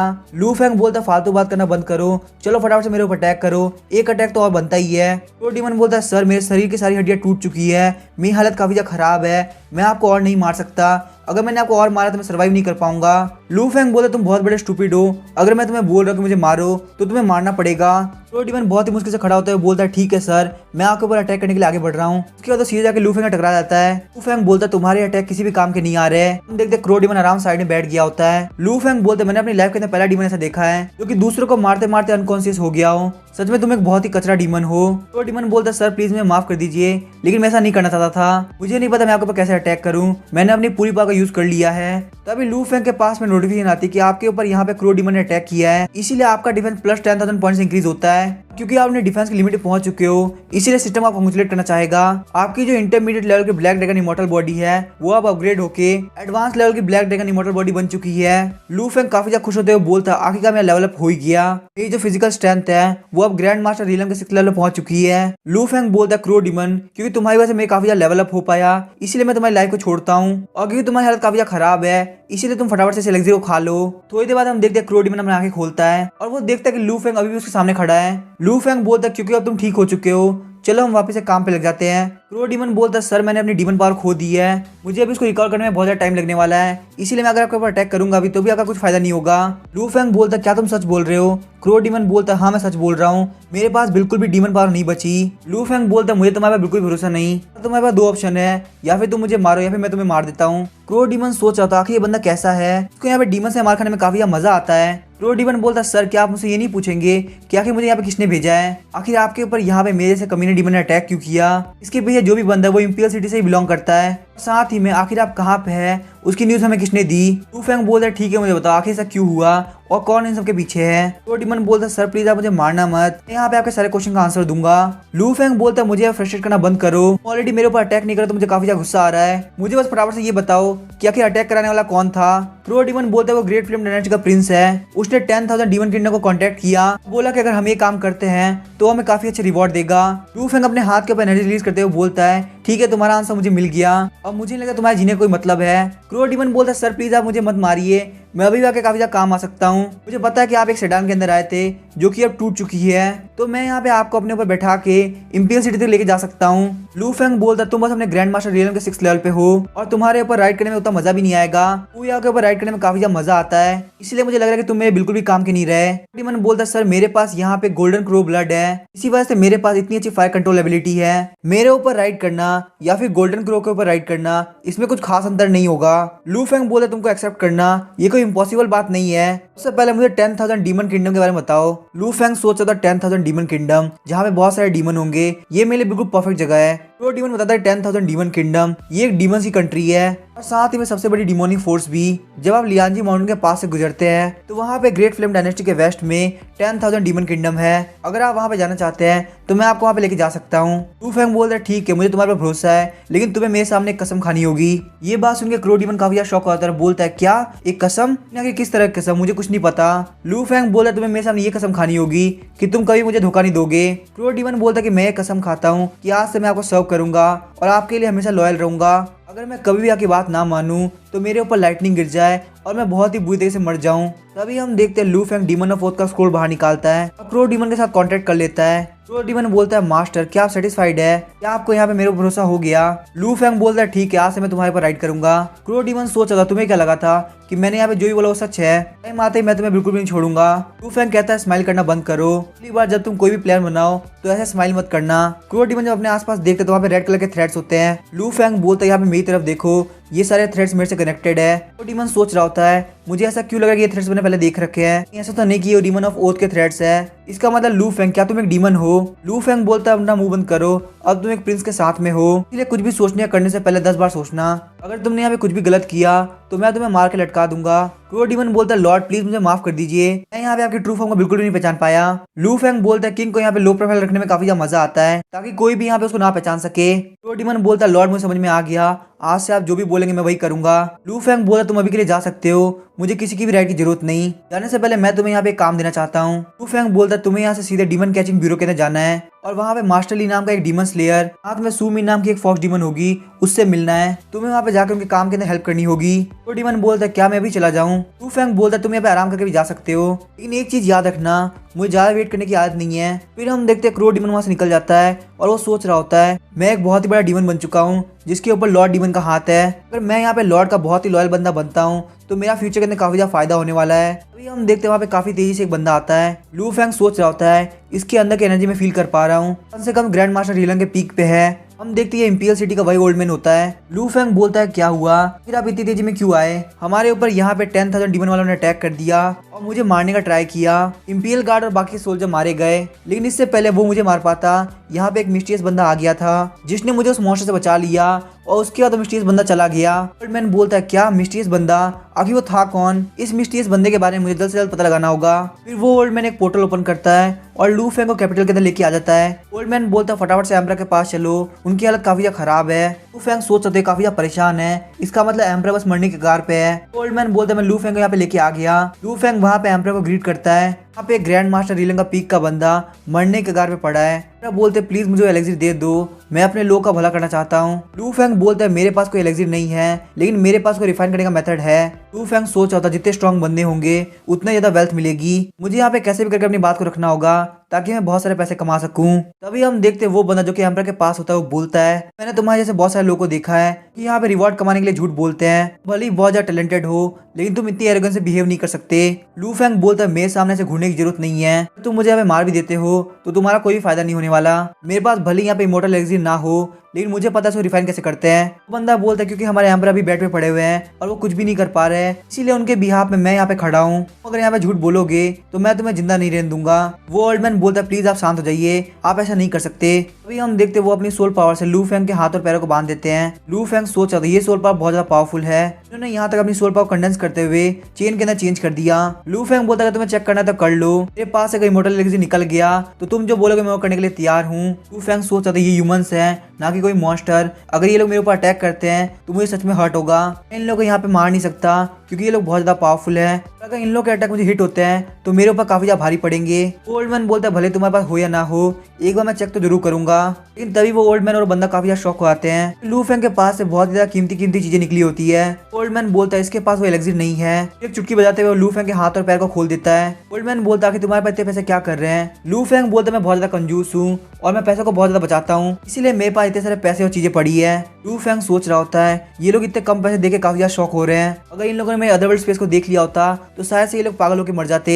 ओल्ड मैन बोलता कि तुम्हें उस एलेक्सी को रिफाइन करने में कितना टाइम लगेगा। लू फेंग बोलता अगर सारे मटेरियल मिल जाएंगे तो कम से कम 7 दिन में हो जाएगा। अभी हम देखते हो बंदा बोलता क्या तुम यहाँ पे मरना चाहते हो। फिर वो वापस से लू फेंग को चेन से बांध देते हैं। लू फेंग बोलता कि ये क्या फालतू बिहेवियर है, अगर एक पिल को रिफाइन करने में 7 दिन लगेंगे तो लगेंगे, कि मैं इसमें क्या कर सकता हूँ। वो बंदा बोलता मैं तुम्हें यहाँ पे सिर्फ 3 दिन देता हूँ, उसके अंदर तुम्हें कंप्लीट करना होगा। लू फेंग बोलता यहाँ पे एलेक्सी को रिफाइन करने की बात हो रही है, ना कि किसी सड़क पे जाके सब्जी खरीदने की। वो बंदा बोलता अगर तुम 3 दिन के अंदर एलेक्सी को रिफाइन नहीं कर पाए तो तुम्हें यहाँ पे एम्पर के साथ जमीन के अंदर गाड़ा जाएगा। ये बात सुनकर लू फेंग काफी ज्यादा शॉक होता है। लू फेंग सोच रहा था मुझे लगा था कि मैं एम्पर के पास से पैसे कमाऊंगा, आखिर मुझे यहाँ पे इतनी दिक्कत क्यों हो रही है, और यहाँ पे जो सारे बंदे वो सब ह्यूमंस है तो मैं इनके खिलाफ कुछ भी नहीं कर सकता। अगर मैं यहाँ पे कितनी भी जल्दी ट्राई करूँ तो मैं अपनी एबिलिटी को इतनी फास्ट नहीं बढ़ा सकता कि मैं यहाँ पे इतने पावरफुल ह्यूमंस को हरा सकूं। लू फेंग बोलता है ठीक है फटाफट से मुझे एल्केमी रूम के अंदर लेके चलो। ओल्ड मैन बोलता लू फेंग फटाफट से मेरे साथ चलो, मैं तुम्हें यहाँ पे एल्केमी रूम के अंदर लेके चलता हूँ। लू फेंग सोचा अभी मेरे पास इतनी पावर है क्या मैं इन लोगों से भाग नहीं सकता। लू फेंग सोचा था वैसे कोई बात नहीं, मैं यहाँ पे सब कुछ बहुत इजीली संभाल सकता हूँ, जब तक यहाँ पे एम्पर मेरे हाथ में है मुझे नहीं लगता कोई मेरे साथ कुछ भी करेगा। फिर हम देखते वो मास्टर लू फेंग एक जगह पे लेके आ गया होता है। यहाँ पे गार्ड उनको चेक करने के बाद बोलता है आप अंदर जा सकते हैं। लू फेंग सोचा था काफी अजीब बात है, यहाँ का एक नॉर्मल गार्ड भी ग्रैंड मास्टर रीलिंग के फर्स्ट स्टेज पे है, तो अब मुझे देख के लग रहा है मेरे यहाँ से भाग पाना काफी ज्यादा मुश्किल होगा। लू फेंग जैसे ही अंदर एंटर करता है वो काफी ज्यादा शॉक हो गया होता है। ओल्ड मैन बोलता है तुम्हें और अंदर की तरफ जाना है, चलो फटाफट से मेरे साथ आओ। लू फेंग सोचा तो मुझे नहीं पता था कि एम्पायर के अंदर इतने सारे ट्रेजर पड़े हुए हैं। फिर हम देखते वो लोग गेट के सामने आते हैं। लू फेंग बोलता है शायद से वही जगह है जहाँ पे मेडिसिनल मटेरियल को रखा जाता है, इस वर्ल्ड के अंदर जो भी मेडिसिनल मटेरियल चाहिए वो सब यहाँ पे मिल जाएगा। ओल्ड मैन बोलता तुम फटाफट से यहाँ पे मेडिसिनल मटेरियल को चूज कर लो, उसके बाद मेरे साथ चलो मैं तुम्हें एल्केमी रूम दिखाऊंगा। लू फेंग बोलता क्या इसका मतलब ये है कि एलेक्सी को यहाँ पे रिफाइन नहीं करना। वो ओल्ड मैन बोलता है तो सिर्फ मेडिसिनल मटेरियल को रखने की जगह है, यहाँ पे कोई भी एल्केमी का टूल प्रेजेंट नहीं है, और हाँ तुम यहाँ से कोई भी सामान चुरा नहीं सकते, तुम्हारी स्पेस रिंग को बाहर जाके चेक किया जाएगा, तो तुम यहाँ पे कोई भी चीज चुराते हो तो वो तुम्हारे आगे जाके काफी ज्यादा भारी पड़ेगा, तो इसीलिए ज्यादा सोचो मत, फटाफट सारी चीजों को चूज करो। लू फेंग सोचता था अगर मैं यहाँ पे थोड़ी देर तक रह गया तो मेरे पास कोई ना कोई अपॉर्चुनिटी होगी कि मैं चीजों को चुरा सकूं। फिर लू फेंग बोलता है सबसे पहले आपको यहाँ से निकलना होगा क्योंकि मैं यहाँ पे अपनी डिवाइन रिफाइनिंग मेथड को यूज करने वाला हूँ, और अगर आपको यहाँ पे डर है कि मैं किसी भी तरह के मेटेरियल को चुरा लूंगा तो आप बाहर में स्पेस रिंग चेक कर लेना। ओल्ड मैन बोलता है डिवाइन रिफाइनिंग मेथड बहुत सालों से एग्जिस्ट करता है, कोई भी आज तक उसको समझ नहीं पाया। लू फेंग बोलता किसी और टाइम में आपकी बात सुनना काफी ज्यादा पसंद करता, मेरे पास यहाँ पे टाइम काफी ज्यादा कम है, मैं किसी के सामने भी कोई भी चीज लीक नहीं करना चाहता, ये डिवाइन रिफाइनिंग मेथड सिर्फ और सिर्फ मेरे पास रहनी चाहिए। ओल्ड मैन बोलता है ठीक है लेकिन बाहर जाने के बाद तुम्हारी स्पेसिंग चेक होगी, तुम्हारे पास से कोई भी ट्रेजर निकला तो वो तुम्हारे लिए बिल्कुल भी अच्छा नहीं होगा।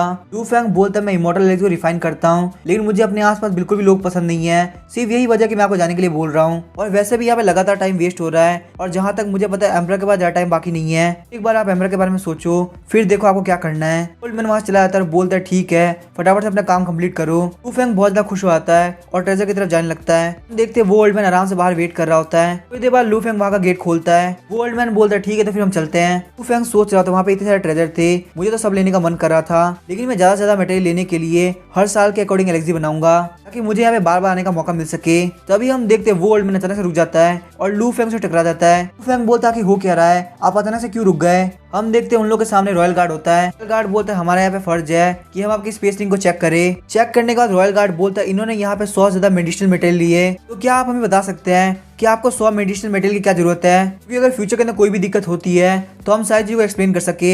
ओल्ड मैन बोलता है ये बंदा इमॉर्टल एलेक्सी का सक्सेसर है, जो भी मेडिसिनल मटेरियल लिए हैं वो एम्पर के लिए एलेक्सी बनाने के काम आएंगे, तो अगर कोई भी हाई ऑफिशियल तुमसे पूछता है तो उसको बोल देना सीधे आके मुझसे मिल ले। रॉयल गार्ड बोलता है ठीक है मुझे समझ में आ गया, अब आप यहाँ से जा सकते हैं। फिर हम देखते हैं वो ओल्ड मैन लू फेंग को एल्केमी रूम के पास लेके आ गया होता है। वो ओल्ड मैन बोलता है 3 दिन बाद जब तुम एलेक्सी बना लोगे तो मैं यहाँ पे तुम्हारे पास आऊंगा, तब तक तुम बिल्कुल भी भागने का ट्राई मत करना। लू फेंग बोलता है मैं जानता हूँ कि यहाँ पे खाना पानी सब कुछ है, तो आखिर मैं यहाँ से क्यों भागूंगा। ओल्ड मैन लू फेंग को बोलता है कि यहाँ किसी भी चीज को हाथ लगाने की कोई जरूरत नहीं, अगर यहाँ की कोई भी चीज गायब होती है तो उसके रिस्पॉन्सिबल सिर्फ और सिर्फ तुम होगे।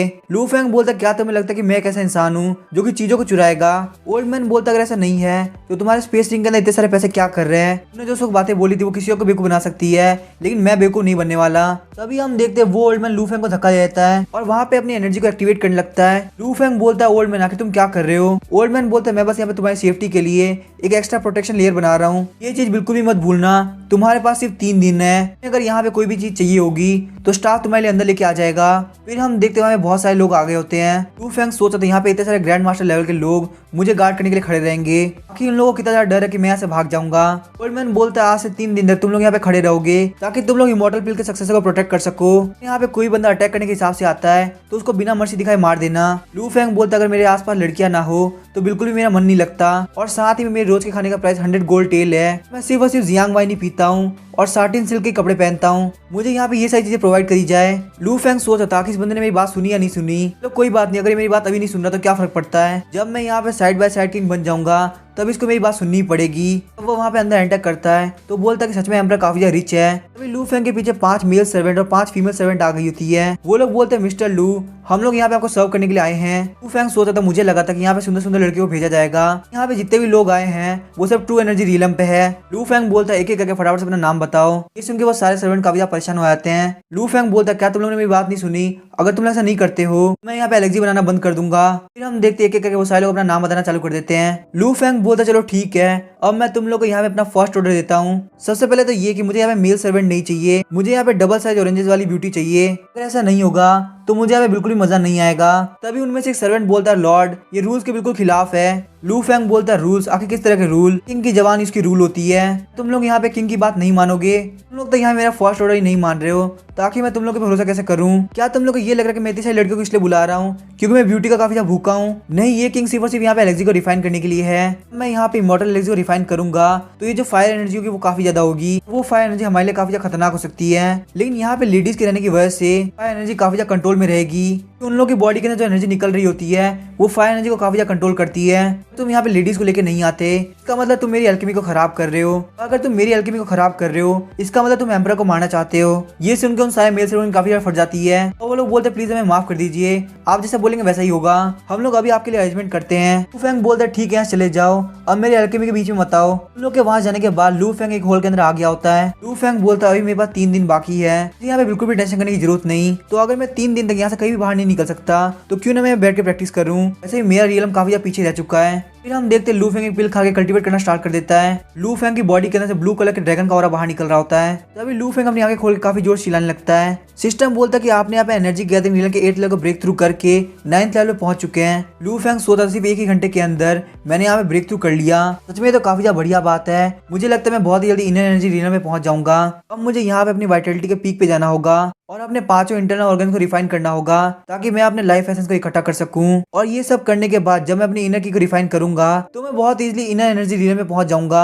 फिर हम देखते हैं लू फेंग ऐसे करना स्टार्ट कर देता है और थोड़ी देर तक करने के बाद सोच रहा होता है कहीं मैं यहाँ पे कोई गलत पोस्चर में तो नहीं हूँ। तो आराम से नीचे बैठ के कल्टीवेट करना स्टार्ट कर देता है। लू फेंग सोच रहा था मैं इतनी देर से वाइटलिटी को कंडेंस कर रहा हूँ लेकिन फिर भी यहाँ पे कुछ भी नहीं हो रहा। ऐसा इसी वजह से हो रहा है क्योंकि मेरे पास ब्लैक ड्रैगन इमॉर्टल बॉडी है, तो शायद से मुझे इस रियलम से दूसरे रियलम में जाने के लिए ज्यादा मेहनत करनी पड़ेगी। ये जो करंट फिजिकल बॉडी है वो ब्लैक ड्रैगन इमॉर्टल बॉडी है क्योंकि अपने ग्रैंड मास्टर रियलम के 6th लेवल पे है। 5 इंटरनल ऑर्गन होते हैं, वही बॉडी के ही पार्ट होते हैं। तो अगर मेरे पास ग्रैंड मास्टर रियलम की फिजिकल बॉडी है तो शायद से मेले इतना करना इनफ नहीं रहेगा, मुझे शायद से थोड़ी बहुत और पिल खानी चाहिए, शायद इससे कुछ असर पड़े।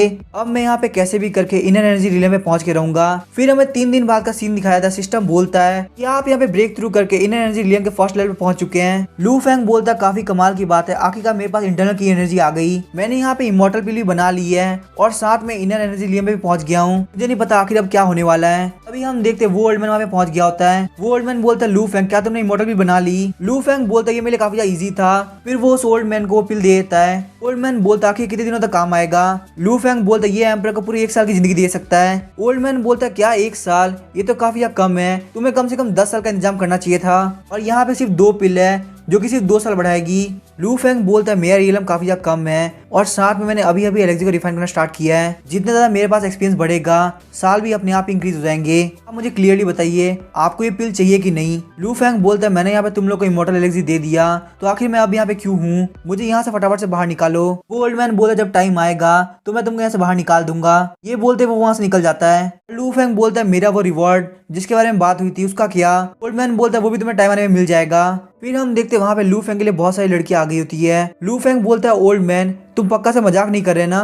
फिर हम देखते हैं लू फेंग के लिए वहाँ पे डिनर टेबल लग गई होती है। लू फेंग बोलता है मुझे ये डिनर काफी पसंद आ रहा है, मैं बस अभी आ रहा हूँ डिनर को खाने के लिए। लेकिन तभी वहाँ पे बहुत सारे लोग पहुंच जाते हैं। लू फेंग सोचा था इंपीरियल डिग्री, आखिर ये यहाँ पे क्या कर रही है, कहीं इसका मतलब ये तो नहीं कि यहाँ पे कुछ ना कुछ गड़बड़ है। वो लोग बोलते हम लोग यहाँ पे आपको ये बताने के लिए आए हैं आपका जो इमॉर्टल एलिक्सिर था वो बहुत ज्यादा सक्सेसफुल रहा। वो बंदा बोलता है आपको अभी साइड बाय साइड किंग नहीं बनाया जा रहा, लेकिन आपको एप्रिसिएशन के तौर पे यांगशिंग पैलेस, गोल्ड ज्वेलरी और बहुत सारी चीजें मिलती है। लू फेंग सोचा था कमीने एम्परर कहीं के तुम बिल्कुल भी भरोसा करने के लायक नहीं हो। हम लोग की बात ये हुई थी कि हम दोनों मिलकर यहाँ पे राज करेंगे। वो बंदा सोचा था कि किस तरह का प्रिंस है जिसको सिर्फ एक पैलेस के अंदर रखा जाएगा। लू फेंग बोलता है अगर मैं यहाँ पे एलेक्सी को रिफाइन करता हूँ तो मेरी यहाँ पे हर एक बात मानी जाएगी। वो बंदा बोलता है प्रिंस आप बिल्कुल सही कह रहे हैं, हमारे किंग ने यही बोला है आपको यहाँ पे उनके लिए एलेक्सी को रिफाइन करना है और वो आपकी सारी बातें मानेंगे। लू फेंग बोलता है ठीक है फटाफट से यहाँ पे खुद को मार लो। ये बात सुन के वो बंदा काफी ज्यादा शॉक हो आता है। वो बंदा बोलता है प्रिंस यहाँ पे कोई मजाक नहीं हो रहा, आप ऐसा कैसे बोल सकते हैं। लू फेंग बोलता है कि तुम इतना क्यों सोच रहे हो, मैं तुमसे यहाँ पे मजाक नहीं कर रहा। वो बंदा बोलता है प्रिंस मैं एम्परर को सालों से सर्व कर रहा हूँ, मेरे साथ यहाँ पे ऐसा नहीं कर सकते। हम देखते हैं लू फेंग उसको पंच मार के खत्म कर देता है, जिसे देख के बाकी सारे लोग काफी ज्यादा डर गए होते हैं। वहाँ पे अंदर रॉयल गार्ड एंटर करता है, बोलता है कि यहाँ पे क्या हो रहा है। लू फेंग बोलता है इस कमीने को प्रिंस की बात ना मानने का नतीजा मिला है, यहाँ पे कोई और ऐसा है जो कि मेरी बात नहीं मानेगा। वो रॉयल गार्ड बोलता है प्रिंस शांत हो जाओ, तुम्हें यहाँ पे ऐसे बिहेव करने की जरूरत नहीं है। लू फेंग बोलता है तुम जैसे एक रॉयल गार्ड अब मुझे ये बोलेगा कि मुझे क्या करना है क्या नहीं, तुम्हें नहीं पता कि मैं कौन हूँ, फटाफट से मेरे सामने झुक जाओ। वो रॉयल गार्ड बोला तुम्हें प्रिंस का टाइटल क्या मिल गया, तुम्हें क्या लगता है तुम बहुत बड़े बन गए, तुम यहाँ पे अभी भी कुछ नहीं हो, मैं तुम्हें अभी खत्म कर सकता हूँ। एम्परर के लिए तुम सिर्फ एक एलेक्सी बनाने की मशीन हो और कुछ भी नहीं। फिर वो अपनी स्वॉर्ड को निकाल लेता है और बोलता लगता है तुम्हारी एरोगेंसी को खत्म करना ही पड़ेगा, तुम यहाँ पे ऐसे नहीं मानने वाले। लू फेंग बोला तुमने अपनी लाइफ की सबसे बड़ी गलती कर दी, अब तुम्हें यहाँ पे मुझसे कोई नहीं बचा सकता। फिर हम देखते हैं लू फेंग अपनी इल्यूजरी विजन को एक्टिवेट करता है। वो बंदा सीधे लू फेंग पे काफी बड़ी स्ट्राइक लगाता है, लेकिन लू फेंग उस अटैक को काफी इजीली डॉज कर लेता है। लू फेंग अपने हाथ के ऊपर एनर्जी को एक्टिवेट करते हुए उस बंदे को काफी ज्यादा पंच मारता है। लू फेंग के एक ही पंच के साथ वो बंदा वहीं पे नॉक हो जाता है। लू फेंग बोलता है तुम अपनी एबिलिटी को ज्यादा मत समझो, अगर मैंने तुम लोग को बोला कि झुक जाओ तो फटाफट से झुक जाओ, नहीं तो अगर मुझे गुस्सा आ गया तो ये तुम लोग के लिए काफी ज्यादा खराब रहेगा। तभी हम देखते हैं लू फेंग जैसे बाकी सारे लोग की तरफ देखता है वो लोग काफी डर जाते हैं और फटाफट से अपने घुटनों के ऊपर आ जाते हैं। लू फेंग बोला तुम लोग फटाफट से जाओ और उस ओल्ड मैन को बुला के लाओ, जी यहाँ पे काफी ज्यादा गुस्सा आ रखा है। और आखिर वो बंदा कहाँ पे है जो कि एम्परर के पास था। सारे लोग बोलते हैं वो सब लोग मॉर्निंग कोर्ट के अंदर है। लू फेंग बोलता है ठीक है तो फिर मैं भी मॉर्निंग कोर्ट के अंदर जाता हूँ, वहाँ पे जाकर थोड़ा बहुत मजे करता हूँ, तो फटाफट से इन दोनों लास्ट को लेकर मेरे साथ चलो। और लू फेंग उन सारी लेडीज को बोलता तुम लोगों ने मुझे काफी अच्छे से सर्व किया, मैं तुम लोग का यांगशिंग पैलेस के अंदर वेट करता हूँ, तो फटाफट से उधर की तरफ चलो, मैं एक बार मॉर्निंग कोर्ट से होके आ जाऊँ उसके बाद सीधे यांगशिंग पैलेस ही पहुंचूंगा। वो सारी लेडीज जो कि काफी ज्यादा शौक होती है वो लोग बोलती है ठीक है सर, हम लोग वहाँ पे जाते हैं। फिर हम देखते हैं लू फेंग जैसे गेट खोल के वहाँ से बाहर निकलता है तो बाहर के सारे गार्ड लू फेंग को रोकना स्टार्ट कर देते हैं और बोलते हैं कि आपको यहाँ पे मना किया गया है कि आप यहाँ से कहीं नहीं जा सकते। लू फेंग बोलता है एक बार पीछे की तरफ देखो, उसके बाद वापस से मुझे ये बात बोलो। जैसे ही वो लोग पीछे की तरफ देखते हैं वो लोग काफी ज्यादा शौक हो जाते हैं। लू फेंग बोलता है क्या तुम लोग चाहते हो कि तुम लोग की हालत ऐसी हो जाए, अब बताओ तुम लोग मुझे यहाँ से बाहर जाने दोगे या नहीं। वो गार्ड बोलता है अगर हम आपको यहाँ से बाहर जाने भी दे तो भी आप यहाँ से बाहर नहीं जा पाएंगे, क्योंकि ये जो बैरियर है उसको हम बिल्कुल भी नहीं तोड़ सकते। लू फेंग बोलता है तुम लोग बहुत अच्छे से जानते हो कि खुद को कैसे प्रोटेक्ट करना है, लेकिन शायद से तुम लोग को ये बात बिल्कुल नहीं पता कि एक रियल स्ट्रॉन्ग बंदा कैसा होता है। फिर हम देखते हैं लू फेंग अपनी इल्यूजरी विजन को एक्टिवेट करता है और उस बैरियर को 1 मिनट के अंदर तोड़ देता है। लू फेंग बोलता है ठीक है फिर मैं जा रहा हूँ, अब तुम लोग यहाँ पे कोई भी दिक्कत नहीं होनी चाहिए। फिर हमें वहाँ पे कोर्ट का सीन दिखाया जाता है, वहाँ पे सारे लोग एम्परर को ग्रीट कर रहे होते हैं। वहाँ पे एक बंदा बोल रहा था इतने साल हो गए लेकिन कोई भी जेड ड्रैगन सीक्रेट के अंदर नहीं एंटर कर पाया, लेकिन जब हमारे एम्परर को बहुत ज्यादा जरूरत थी तो डेस्टिनी ने यहाँ पे इमॉर्टल पिल के सक्सेसर को भेज दिया। सच में एम्परर आपने जो भी अच्छे काम किए हैं गॉड आपको सब कुछ रिटर्न कर रहा है, हम लोग के लिए यहाँ पे आपसे अच्छा एम्परर कोई हो ही नहीं सकता, इसलिए हम लोग यहाँ पे आपको पर्सनली ग्रीट करने के लिए आए हैं ताकि हम लोग आपको यहाँ पे इतनी बड़ी अचीवमेंट के लिए कॉन्ग्रेचुलेट कर सके। ग्रेट फ्लेम डायनेस्टी के अंदर इमॉर्टल एलेक्सी मिलना ये काफी ज्यादा बड़ी बात है। एम्परर बोलता है अगर मैं यहाँ पे 100 साल और जी लेता हूँ मैं यहाँ पे ग्रैंड मास्टर रीलन को बहुत इजीली कंप्लीट कर लूंगा और वो कंप्लीट करते ही मुझे यहाँ 5 साल एक्स्ट्रा मिल जाएंगे। यहाँ पे इमॉर्टल बिल के होते हुए मैं सब कुछ बहुत इजीली कर सकता हूँ। जो सारे मिनिस्टर वगैरह सब एम्परर के सामने झुक जाते हैं। एम्परर बोलते हैं मुझे आज यहाँ पे काफी ज्यादा खुशी हो रही है। तभी वहाँ पे बोला था कि प्रिंस यहाँ पे आ रहे हैं। तभी हम देखते हैं लू फेंग वहाँ पे आता है और बोलता है कि सब लोग यहाँ पे क्या हालचाल चल रहे हैं, यहाँ पे कोर्ट का काम चल रहा है, तुम लोगों ने मुझे बुलाया नहीं, सच में काफी ज्यादा बेकार बात है। ओल्ड मैन तुम भी यहाँ पे हो, काफी कमाल की बात है, जब इतनी इंपॉर्टेंट बात है कि तुम भी यहाँ पे हो तो आखिर तुमने मुझे क्यों नहीं बुलाया। ओल्ड मैन बोलता है लू फेंग आखिर तुम वहाँ से बाहर कैसे निकले। लू फेंग बोलता है ओल्ड मैन आखिर तुम्हारी हिम्मत कैसे मुझे नाम से बुलाने की, इनको उसके नाम से बुलाना बहुत बड़ा ऑफेंस होता है। वो जो सेट के बंदे आए होते हैं वो लोग बोल रहे होते हैं साइड बाय साइड की जो पोजीशन है वो तो एक फेक पोजीशन है ना, जहाँ तक मुझे ध्यान था उनको यहाँ पे सिर्फ एक पैलेस के अंदर रखा जाएगा, यहाँ पे उसे सिर्फ एम्परर के लिए एलेक्सी बनाने होंगे। ये यहाँ पे क्या कर रहा है, आखिर इसके अंदर इतनी हिम्मत आई कैसे कि ये इंपीरियल मास्टर के ऊपर चिल्लाए। ओल्ड मैन बोलता है एम्परर प्लीज मुझे माफ कर दीजिए, मुझे लगता है यांगशिंग पैलेस के अंदर कुछ ना कुछ दिक्कत हुई है, मैं अभी वहाँ पे जाके चेक करता हूँ, आपको हुई इस परेशानी के लिए प्लीज मुझे माफ कर दीजिए। लू फेंग बोलता है ब्रदर एम्परर मेरी बात ध्यान सुनो, ये जो ओल्ड मैन सीटू कॉन्ग है इसने मेरी बेइज्जती करने का ट्राई किया और भले ये इंपीरियल मास्टर है तो क्या हुआ, इसको कोई हक नहीं कि साइड बाय साइड किंग की बेइज्जती करे। एम्परर बोलते आखिर तुम्हारा नाम क्या है। लू फेंग बोलता है ब्रदर मैं ग्रेट फ्लेम डायनेस्टी का सेकंड एम्परर हूँ, तुम दोनों को यहाँ पे साथ में मिलकर राज करना है। मुझे एक बात आखिर तुम्हारी एज कितनी है, उसके हिसाब से मैं तुमसे बात करूंगा। तभी एम्परर बोलते हैं फटाफट से कोई यहाँ पे आओ और इस बंदे को यहाँ से लेके जाओ। तभी हम देखते वहाँ पे गार्ड आने लगते हैं और लू फेंग बोलता है एम्परर क्या तुम सच में ये करना चाहते हो। लू फेंग बोलता है पहले मैं ये बात बताना नहीं चाहता था, लगता है अब मैं ये बात किसी से नहीं छुपा सकता। तुम लोग का जो प्रिंस है वो असलियत में गॉड का डिसाइपल है। ये बात सुनकर सारे लोग काफी ज्यादा शॉक हो जाते हैं। लू फेंग बोलता है तुम लोग को तो याद ही होगा कि आज से कुछ दिन पहले पूया को पकड़ने के लिए ट्रू गॉड इंपीरियल कैपिटल के अंदर आए थे, वही ट्रू गॉड रियलिटी के अंदर मेरे मास्टर है। ये बात सुनकर सारे गार्ड बोलते हैं क्या आपके मास्टर एक गॉड है। वहाँ पे सारे बंदे बात करना स्टार्ट करते हैं हाँ मुझे याद है, गॉड ने बोला था कि एक बंदा ऐसा आएगा जो कि इस पूरी डायनेस्टी को बचाएगा। अब वो यहाँ पे उनके डिसाइबल लू फेंग की बात कर रहे थे। उन्होंने बोला था कि एम्परर को बचाने के लिए एक बंदा पिल लेके आएगा, साथ ही में लू फैमिली का सिर्फ एक ही बंदा ऐसा है जो कि उनकी नजर में है। क्या कोइंसिडेंस की बात है कि लू फेंग का सरनेम भी लू ही है, इसका मतलब लू फेंग सच में गॉड का डिसाइपल है। अभी हम देखते हैं एम्परर के साथ वाला बंदा बोलता है ये बंदा बहुत बड़ा झूठा सब लोग को बेवकूफ बना रहा है, गॉड को किसी को डिसाइबल बनाना ही होगा तो उसकी क्वालिफिकेशन काफी अच्छी होगी। ये बंदा अभी अभी अपने इनर एनर्जी लेम पे पहुंचा है कि ये गॉड का डिसाइपल कैसे हो सकता है। तभी ओल्ड मैन सिटुकोंग बोलता है एक मिनट रुको एम्परर मुझे यहाँ पे किसी चीज को कंफर्म करना है। एम्परर बोलते हैं ठीक है तुम्हें जो करना है तुम कर सकते हो।